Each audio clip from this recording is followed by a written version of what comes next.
नमस्कार। आज बात करेंगे भारत की संसद के एक बहुत ही अहम हिस्से राज्यसभा की। क्या इसे सच में कुछ सुधारों की जरूरत है?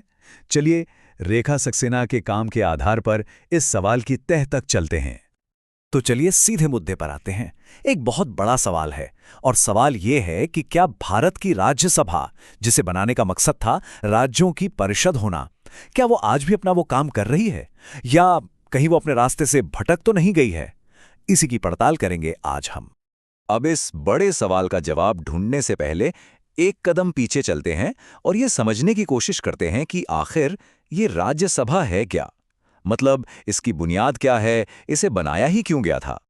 देखिए, हमारे संविधान बनाने वालों ने राज्यसभा को बस एक रिव्यू कमेटी की तरह नहीं देखा कि लोकसभा से जो बिल आए बस उसकी जांच पड़ताल कर ली। नहीं, इसका एक बहुत खास मकसद था और वो था काउंसिल ऑफ स्टेट्स, यानी राज्यों की परिषद बनना। मतलब एक ऐसी जगह जहां संसद के अंदर भारत के हर राज्य की अपनी आवाज हो, उनके हक की बात हो।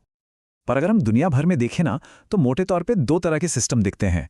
एक तो है भारत जैसा पार्लियामेंट्री मॉडल, जहां अपर हाउस यानी हमारी राज्यसभा की ताकत लोकसभा के मुकाबले थोड़ी कम होती है, और दूसरा है अमेरिका जैसा प्रेसिडेंशियल मॉडल, जहां अपर हाउस यानी सीनेट बहुत ज्यादा पावरफुल होता है और हर राज्य को बराबर की आवाज देता है।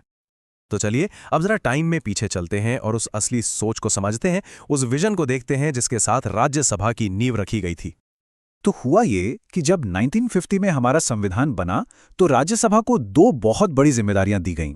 पहली तो ये कि केंद्र सरकार अपनी पावर का इस्तेमाल करके राज्यों के अधिकार न छीन ले, और दूसरी कि लोकसभा में अगर किसी के पास भारी बहुमत हो तो वो जल्दबाजी में कोई भी कानून पास न करवा दे। आप इसे हमारे लोकतंत्र का एक सेफ्टी वॉल समझ सकते हैं। और इसीलिए ना राज्यसभा को कुछ खास यूनिक पावर्स दी गईं जो सीधे सीधे राज्यों के हक की बात करती हैं।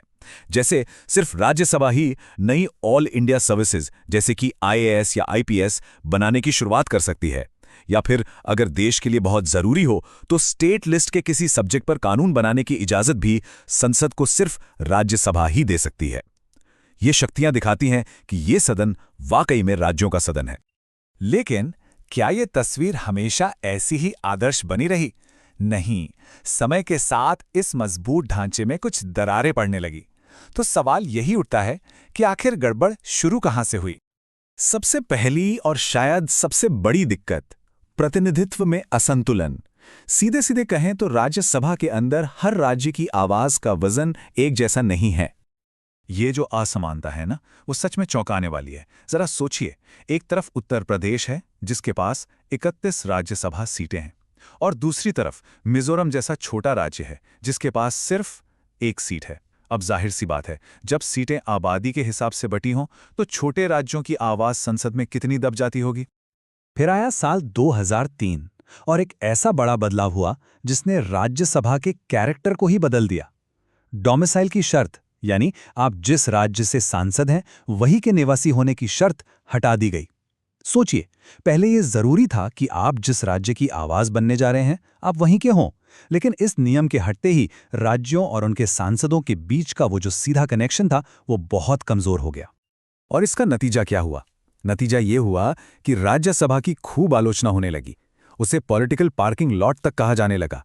मतलब एक ऐसी जगह जहां पार्टियां उन नेताओं को सेटल कर देती हैं जो शायद सीधे चुनाव नहीं जीत पाते। एक रिपोर्ट तो ये भी कहती है कि करीब 30 सदस्य ऐसे हैं जिनका उस राज्य से कोई लेना देना ही नहीं है जहां से वो चुनकर आए हैं।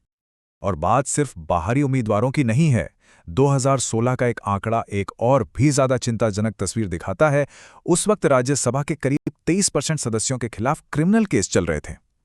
ये बात सदन की गरिमा पर एक बहुत बड़ा सवाल खड़ा करती है। तो इन सब चुनौतियों को देखकर मन में सवाल आता है कि रास्ता क्या है? क्या राज्यसभा को वापस उसके असली मकसद से जोड़ा जा सकता है? इसे फिर से मजबूत और रेलेवेंट बनाने के लिए क्या किया जा सकता है?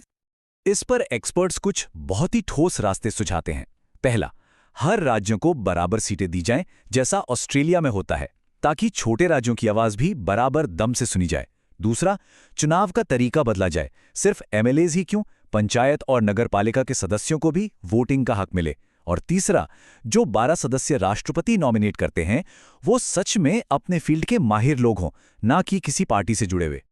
लेकिन आखिर में सवाल तो यही है ना कि इन सब सुधारों से हमें क्या, मतलब एक आम नागरिक के लिए इन बदलावों का क्या मतलब है, ये सब इतना जरूरी क्यों है? जरूरी इसलिए है क्योंकि एक मजबूत और निष्पक्ष राज्यसभा ही हमारे देश के फेडरल स्ट्रक्चर यानी संघीय ढांचे की असली गार्डियन है। वही ये पक्का करती है कि हमारे देश की डाइवर्सिटी की इज्जत हो और छोटे से छोटे राज्य की फिक्र को भी बड़े राज्यों की भीड़ में अनसुना ना कर दिया जाए। ये हमारे लोकतंत्र में पावर के बैलेंस के लिए बहुत बहुत जरूरी है।